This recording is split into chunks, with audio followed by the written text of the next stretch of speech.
నమస్తే, నేను Roja. Welcome to special debate.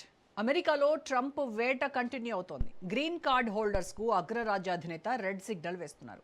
తన నిర్ణయాలతో విదేశీయులకు చుక్కలు చూపిస్తున్నారు. డొనాల్డ్ తీసుకొచ్చిన ప్రతిపాదనలు టెక్కీల పాలిట శాపంగా మారాయి. దీంతో ప్రవాస భారతీయుల్లో భయాందోళనలు నెలకొన్నాయి. అమెరికా కలలు కంటున్న వలసదారులకు ట్రంప్ షాక్ ఇచ్చారు. గ్రీన్ కార్డు చేతిలో ఉంది కదా, ఇంకేం హ్యాపీగా అమెరికా సిటిజన్షిప్ కొట్టేయొచ్చు అనుకుంటున్నారా? అయితే మీ జేబులకు చిల్లు పడటం ఖాయం. అమెరికా పౌరసత్వం ఇకపై సామాన్యుడికి అందనంత ఖరీదు కాబోతోంది. రెండవసారి అధికారంలోకి వచ్చినప్పటి నుంచి ఇమిగ్రేషన్ రూల్స్పై ఉక్కుపాదం మోపుతున్నారు ట్రంప్. తాజాగా సిటిజన్షిప్ ఫీజులను 75% పెంచేందుకు సిద్ధమయ్యారు. US department of homeland security తెచ్చిన ప్రతిపాదనలు ప్రపంచవ్యాప్తంగా ప్రకంపనలు సృష్టిస్తున్నాయి. వలసదారుల్లో వణుకు పుట్టిస్తున్నాయి. గ్రీన్ కార్డ్ హోల్డర్ల వర్రీస్పై ఇవాల్టి స్పెషల్ డిబేట్. పేపర్ ద్వారా అప్లై చేస్తే నిన్నటి వరకు ఉన్న $760 ఫీజును ఏకంగా $1,330లకు పెంచుతున్నారు. ఆన్లైన్లో అప్లై చేసినా సరే $710 నుంచి $1,280 కట్టాల్సిందే. ఇంతటితో ఆగలేదు ట్రంప్ సర్కార్ బాధుడు. ఒకవేళ మీ అప్లికేషన్ రిజెక్ట్ అయ్యి, సార్ నా అప్లికేషన్ను మరోసారి పరిశీలించండి అని అపీల్ చేసుకుంటే దానికి గతంలో ఉన్న $830 ఫీజును ఏకంగా $1,475లకు పెంచేస్తున్నారు. అంటే అదనంగా మరో $645 వడ్డన ఖాయం. పేద మధ్యతరగతి వలసదారులకు ఉన్న రెడ్యూస్డ్ ఫీజు ఆప్షన్ను కూడా పూర్తిగా తుడిచిపెట్టేయాలని చూస్తున్నారు. 400% అంతకంటే తక్కువ ఆదాయం ఉన్న వారికి ఇచ్చే రాయితీలకు మంగళం పాడనున్నారు. 60 రోజుల ప్రజాభిప్రాయ సేకరణ పేరుతో డ్రామా రసవత్తరంగా సాగనుంది. ట్రంప్ ఇంటెన్షన్ ఏంటో క్లియర్గా అర్థమైపోతోంది.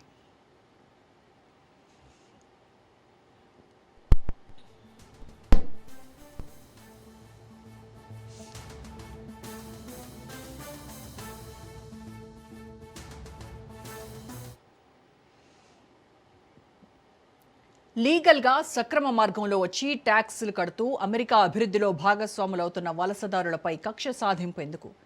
ప్రాసెసింగ్ ఖర్చుల పేరుతో భారీగా దోపిడీ చేయాలా? నిజంగానే ఇదంతా డొనాల్డ్ ట్రంప్ అన్నట్టు అమెరికా భద్రత కోసమా? వలసదారులను అమెరికాకు దూరం పెట్టే కుట్రనా? సహజంగానే సిటిజన్షిప్కు అర్హత ఉన్న ఎంతోమంది భారతీయుల భవిష్యత్తు ఇప్పుడు ఏం కాబోతోంది అనే సందేహాలు సర్వత్రా వ్యక్తమవుతున్నాయి.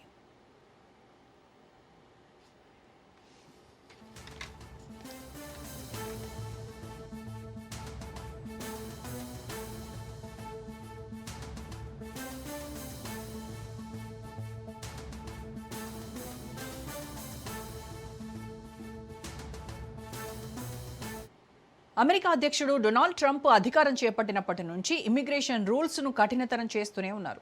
తాజాగా ఆయన కార్యవర్గం చేసిన ప్రతిపాదనలతో అమెరికా పౌరసత్వం మరింత ఖరీదుగా మారనుంది. పౌరసత్వ దరఖాస్తుల ఫైలింగ్ ఫీజులను 75% మేర పెంచాలని US department of homeland security ప్రతిపాదించింది. అమెరికాలో ఆదాయ ఆధారిత మార్గదర్శకాల ప్రకారం దరఖాస్తుదారులకు ప్రస్తుతం లభిస్తోన్న మినహాయింపులను తొలగించాలని టీహెచ్ఎస్ స్పష్టం చేసింది. 400% లేక అంతకంటే తక్కువ ఆదాయం ఉన్న దరఖాస్తుదారులకు రెడ్యూస్డ్ ఫీజు ఆప్షన్ను తీసేయాలని సూచించింది. కొత్త రూల్స్ వల్ల సహజంగా పౌరసత్వం పొందడానికి అర్హత ఉన్న శాశ్వత నివాసితులు తమకున్న అవకాశాలు కోల్పోయే ప్రమాదం ఉందనేటువంటి ఆందోళనలు వ్యక్తమవుతున్నాయి. దీనికి సంబంధించి పూర్తి విశ్లేషణ అందించడానికి మనతో జాయిన్ అవుతున్నారు సీనియర్ విశ్లేషకులు, సీనియర్ జర్నలిస్ట్ పెంటపాటి పుల్లారావు గారు. పుల్లారావు గారు, నమస్కారం సార్. నమస్కారం. పుల్లారావు గారు, ఈ DHS department of homeland security ప్రతిపాదన అంటే ఇంకా ఖరారు కాలేదు, ఫైనల్ అవ్వలేదు. బట్ అంటే ఒక 60 రోజుల పాటు ఈ పబ్లిక్ కామెంట్ పీరియడ్లో ఉన్నప్పటికీ కూడాను చాలా సందేహాలు, అనుమానాలు అయితే ఉన్నాయి. అంటే ఈ ఫుల్ కాస్ట్ రికవరీ మోడల్కు కంప్లీట్గా డిహెచ్ఎస్ మారుతోందా? దానిలో భాగంగానే ఈ ఫీజుల పెంపు అనేది తీసుకొచ్చిందా? సిటిజన్షిప్ పై సబ్సిడీ ఇవ్వకూడదు అనేటువంటి లాజిక్ ఎంతవరకు ఫెయిర్ అంటారు? అయితే ఎంతవరకు ఫేర్ అంటే చాలా ఫేర్. వాళ్ళ ఇష్టం కదా, వాళ్ళ దేశం కదా. ప్రపంచానికి ఎవరైనా వెళ్ళి ఉండటానికి లేదు కదా అక్కడ. అలాగే రూల్స్ ఉన్నాయి కాబట్టి వాళ్ళ ఇష్టం. మనకి ఏ రకంగా అది వీలవుతే చేస్తాం. చాలామంది మర్చిపోతున్నారు, 1960 వరకు అసలు ఇండియన్స్కి వీసాలు ఇచ్చేవారు కాదు. అమెరికా సిటిజన్షిప్ అనేది లేదే లేదు, రేస్ మీద, జాతి మీద. 60 నుంచి ఒక 60-70 సంవత్సరాల్లో చాలా తేడాలు వచ్చినాయి కదా, చాలా చేంజ్ వచ్చింది కదా. వాళ్ళ తరఫున మాట్లాడుతున్నాం కాదు. వాళ్ళు చెప్పింది ఏంటి, ఇల్లీగల్గా 3 మంది దూకేసి బాగా పెంచేశారు జనాభా. మ్మ్. దీనికి పేరు భారతీయులు 90% రూట్గా గేట్ నుంచి వెళ్తారు, మిగతా వాళ్ళంతా దొంగచాట్లుగా వస్తున్నారు. అది ఖర్చులు కూడా పెంచుకోవాలి. $800 డబుల్ చేశారంటే పెద్ద నాకు కంఫర్ట్ లేదు, పెద్ద ఎక్కువ కంఫర్ట్ లేదు. అదే ఒకనప్పుడు $1,00,000 అడిగారు కదా, $1,00,000 అడిగారు H1B వీసాకి, $1,00,000. దాంతో కంపేర్ చేస్తే ఇదంతా లేదు. అయితే మీరు చెప్పింది టైటన్ చేశారు, ఎవరు రాకూడదు, తగ్గించాలి ఆ రూల్ చాలా దేశాల మీద ఎన్ఫోర్స్ చేస్తుంది. ఈవేళ వాళ్ళ పాలసీ అది, మ్మ్. వాళ్ళ పాలసీ మనం కాదంటే మనం బంగ్లాదేశ్ వాళ్ళని రానివ్వడం అంటున్నాం, పంపించేస్తున్నాం. అది కరెక్టా? ఆ పాలసీ ప్రకారం మేము అంటాం మా ఇష్టం అంటే, మాకు ఇక్కడ ఉండాలి, ఇది అన్యాయం అంటున్నారు. ఎలాగా? అది కరెక్టా? నాకు అనిపిస్తుంది ఊరితో అంత ఎక్కువ ఖర్చు అవుతుందంటే మన వాళ్ళు ఎవరైతే ఉన్నారో వాళ్ళు లాబీ చేయాలి. అక్కడ అమెరికన్ సిస్టమ్ లాబీయింగ్కి బాగా లొంగిపోతారు. మ్మ్. సిస్టమ్ చేయాలి, తప్పకుండా చేస్తారు అనుకుంటున్నా. ముందర నుంచి డొనాల్డ్ ట్రంప్ ప్రెసిడెంట్ అవ్వక ముందు నుంచి ఆయన ఇది నా పాలసీ అన్నాడు. దాని మీదే ప్రెసిడెంట్ అవ్వాలి చాలామంది అంటారు. 2016 ఆ పాలసీని ముందర తీసుకెళ్తున్నాడు. కొంతవరకు కోర్ట్స్ అడ్డం పడినాయి. రెండోసారి మొదటి వరకు ఆ ఇరాన్ యుద్ధం మీద కొద్దిగా డిస్ట్రాక్ట్ అవ్వాడు. మ్మ్. ఇప్పుడు మళ్ళీ ఆ ఇరాన్ యుద్ధం తగ్గిపోయింది కాబట్టి దీని మీద ఫోకస్ అవుతాడు. ఈ సబ్జెక్ట్ చాలా పాపులర్ సబ్జెక్ట్ తెల్లవాళ్ళు అమెరికాలో. ఇమిగ్రేషన్ తగ్గిస్తామంటే చాలా పాపులర్ సబ్జెక్ట్. మన మీద జనం ఎక్కువ వెళ్ళాం, బాగా బ్రతుకుతున్నారు, అది కూడా ఈర్ష్య కదా ఆటోమేటిక్గా. సో ఇవన్నీ కన్సిడర్ చేయాలి. మీరు చెప్పే ఏంటంటే ధర పెంచారు, మ్మ్. అన్యాయం కదా. అంటే మన వైపు నుంచి చూస్తే అక్కడ ఉండేటువంటి ఇండియన్స్కి, మీడియం ఇన్కమ్ ఉన్నటువంటి ఇండియన్ ఫ్యామిలీస్కి ఇది చాలా బర్డెన్. ఫైలింగ్కి 75% ఫీజ్ హైక్ చేయడం అనేది మన వైపు నుంచి చూస్తే, మనం కొంత స్వార్థంగా ఆలోచిస్తే ఇది మనకి తలకు మించినటువంటి భారం. ఒకనప్పుడు ట్రంప్ ప్రెసిడెంట్ అవ్వకముందు ఏమన్నాడంటే ఒక $50,000 తీసుకుంటా గ్రీన్ కార్డు ఇస్తా అన్నాడు. $50,000 గ్రీన్ కార్డు ఇస్తా ఎవరైనా ఉన్నారు ఈ దేశంలో. మొదలు ఏమన్నాడంటే డబ్బేం తీసుకొని ఎవరైతే అమెరికన్ యూనివర్సిటీలో డిగ్రీ సంపాదిస్తారో వాళ్ళకి వెంటనే గ్రీన్ కార్డు ఇచ్చేస్తారు. రైట్, ఇంత దూరం ప్రయాణం చేసి వచ్చేదంటే ఆయన గవర్నమెంట్లో కొంతమంది వ్యతిరేకతలు పూర్తిగా ఉన్నారు, వాళ్ళనే నమ్ముతాడు ఆయన పూర్తిగా. ఈ పాలసీ మనకు ఉపయోగం, ఈ పాలసీ మీ బేస్కి ఉపయోగం. నవంబర్లో ఎలక్షన్ వస్తుంది, జూలై, ఆగస్ట్, సెప్టెంబర్, అక్టోబర్ 4 నెలల్లో ఇది మనం ఏదో చేయాలి, చూపెట్టకపోతే లొంగిపోయామంటారు, చేస్తున్నారు. ఇది పాపులర్ సబ్జెక్ట్. నాకు పాపులర్ కాదు, వాళ్ళ అక్కడ ఉన్న వాళ్ళకి పాపులర్ సబ్జెక్ట్ ఇది. ఇది ఎన్ఫోర్స్ చేయాలి, ఉన్న వాళ్ళని పంపించారు, కొంతవరకు కోర్ట్స్ ఆఫ్ చేశారు. సో ఇది నేనంత సీరియస్ అనుకోవట్లేదు. 700 ఇంకా 7,000 చేస్తాడేమో అనుకున్నాను. అమ్మో, 7,000 10,000 చేస్తాడేమో అనుకున్నాను. కార్డు ఇచ్చేస్తా, 50,000 ఇస్తారంటే డాలర్ రెడీగా ఉన్నారు అందరూ. గ్రీన్ కార్డుకి ఇచ్చేస్తే ఏదో ఇక్కడ ఉంటామని చాలామంది ఆ లైన్లో ఉన్నారు. మనం ఆలోచించవలసింది ఏంటంటే ఏ రకంగా ఎందుకంటే మన వాళ్ళకి అక్కడికి వెళ్ళటం ఇష్టం కాబట్టి, అది పెద్ద ముఖ్యత కాబట్టి మనం కాదంటానికి వీల్లేదు. లైఫ్స్ బెటర్ అవుతాయి, ఇంప్రూవ్ అవుతాయి కాబట్టి మనం ఎంకరేజ్ చేయాలి. అందువల్ల తప్పకుండా ఇది లాబింగ్తో తగ్గుతాయి, కానీ అంత సీరియస్ నాకు అనిపిస్తుంది. బట్ ఇదొక సైన్. ఇలాంటివన్నీ బిగిశారు, చాలా ఏడిపిస్తున్నారు. అంటే మీరు ట్రంప్ మీద పడుతున్నారు కానీ ఒబామా మీద పడుతున్నారు. ఒబామా టైంలోనే భారతీయుల మీద ఫోకస్ అవ్వటం మొదలుపెట్టారు. వాళ్ళు నీ ఉద్యోగాలు దుబ్బేస్తున్నారు అనే మాట వాడేవాడు. బెంగళూరు వెళ్ళిపోతాయి నీ ఉద్యోగం, బెంగళూరు అనేవాడు. చాలా హేట్రెడ్ తీసుకొచ్చింది ఒబామా ఎక్కువగా తీసుకొచ్చింది అతను మొదలు అంత ఉండేది కాదు.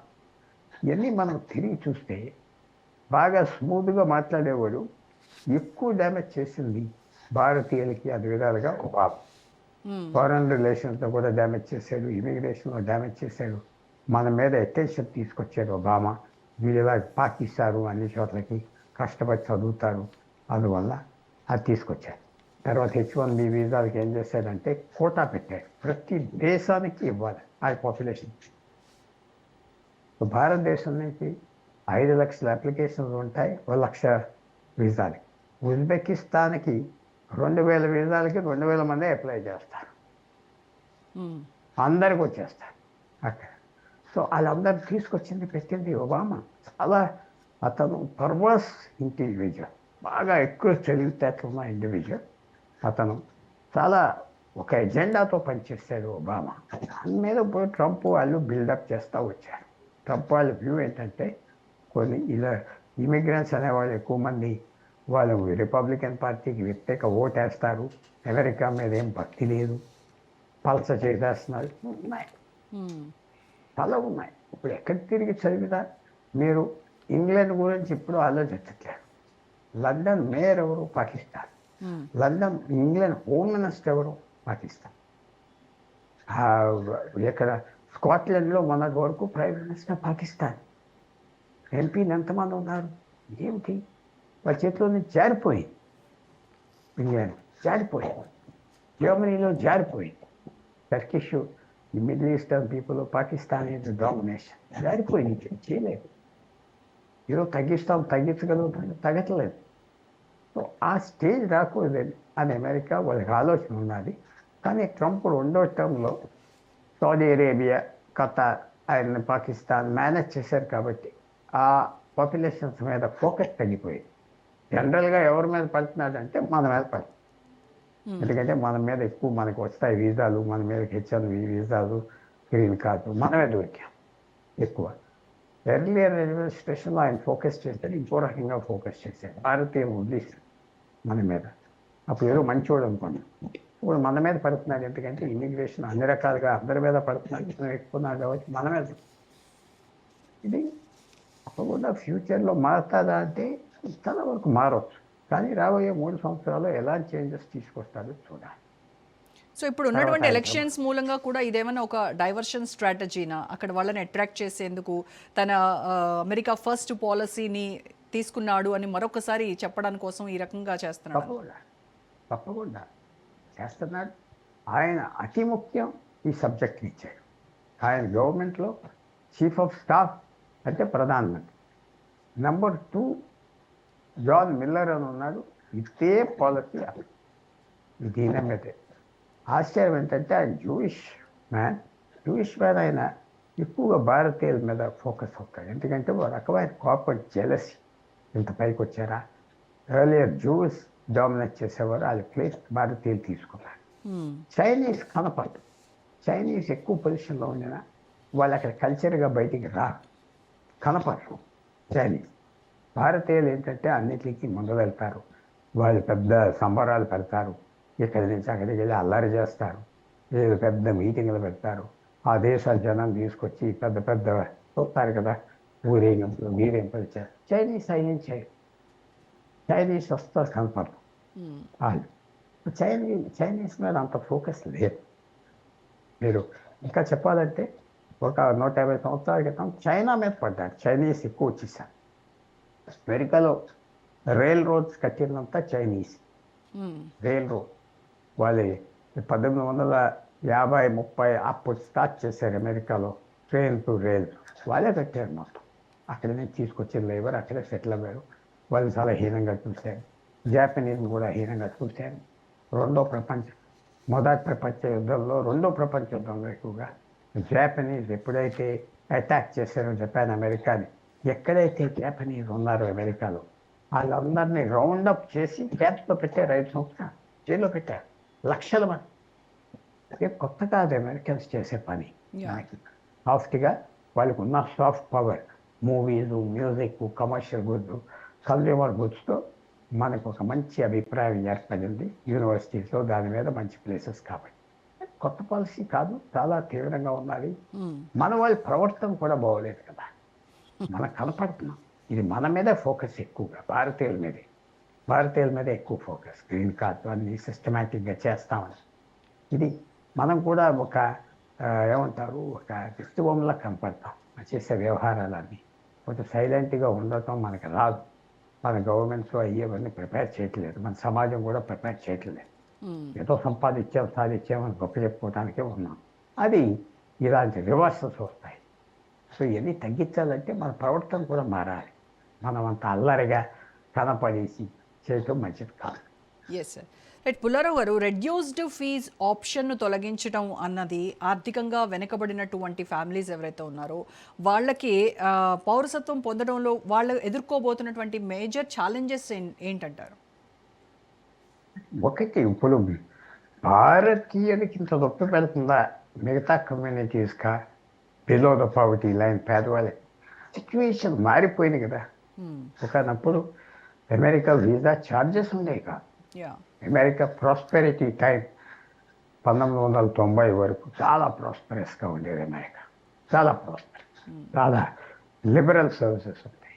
బిలియన్స్ ఆఫ్ డాలర్స్ వాళ్ళు ప్రపంచం అంతా ఇచ్చేవారు, బిలియన్స్. ఆ రోజులు పోయినాయి అమెరికా. చాలా ఇన్ఫ్రాస్ట్రక్చర్ ఏంటి అన్నీ ఏంటి వెనక్కున్నారు. ఇవాళ బుల్లెట్ ట్రైన్స్ లేవు అమెరికాలో, బుల్లెట్ ట్రైన్స్ లేవు. చైనా అంతా వేల బుల్లెట్ ట్రైన్స్ ఉన్నాయి. మెట్రోలు లేవు, ఆశ్చర్యపోతారు. చాలా తక్కువ ఏరియాస్లో మెట్రోస్ ఉన్నాయి. కట్టలేకపోతున్నారు, డబ్బు లేదు, విల్ లేదు. సో అమెరికా అనేది మారిపోయింది. ఈవేళ ఇరాన్ యుద్ధం కూడా బయటికి అదే తీసుకొచ్చింది కదా. వాళ్ళు వారం రోజుల్లో స్టాక్స్ ఆఫ్ రాకెట్స్ అన్నీ అయిపోయినాయి. ఇరాన్ యుద్ధంలో ఆప్ చేస్తే ఏం లేదు. సో మనం చూసేది ఒక అమెరికా చూస్తున్నాం. వాళ్ళ టెక్నాలజీ చాలా బాగున్నది, ఫిలిమ్స్ బాగున్నాయి. కాలిఫోర్నియా ఎక్కువగా మనకి ఏవియేషన్ కనపడుతుంది. కానీ మిగతా ఏరియాలో వాళ్ళ ఖర్చు ఎక్కువ, వాళ్ళ మిలిటరీ ఖర్చు ఎక్కువ. 700 బేస్లు ఉన్నాయి ప్రపంచం చుట్టూ, 700 బేస్. చైనాకి ఒకటే ఉన్నది, రష్యాకి 3-4 చిన్న బేసెస్ ఉన్నాయి. గొప్పగా పెట్టుకున్నారంటే అది ఆ ఖచ్చితంగా వెళ్ళిపోతుంది. నేను ఒక రకంగా చూసేది ఏంటంటే అంత ప్రాస్పెరిటీ లేదు అమెరికన్ గవర్నమెంట్. ప్రాస్పెరిటీ లేదు, వాళ్ళ ఖర్చు ఎక్కువైపోయింది, ఆదాయం తగ్గిపోయింది. సో ఇవన్నీ చేస్తున్నారు. 700 నుంచి 1600. అంటే ఇప్పుడు ఈ నిర్ణయాలన్నీ కూడా జస్ట్ ప్రాసెసింగ్ ఖర్చుల కోసమేనంటారా, లేకపోతే ఇమ్మిగ్రెంట్ సంఖ్యను తగ్గించడం కోసం వేసిన మాస్టర్ ప్లాన్? అది పెద్ద $700కి $1500కి ఇమ్మిగ్రేషన్ సంఖ్య తగ్గదు. వస్తే తర్వాత ఇది కడతారు, ఎందుకు కట్టలేరు, ఆదాయం కూడా వస్తుంది, ఆ లెక్క కూడా ఉన్నాయి.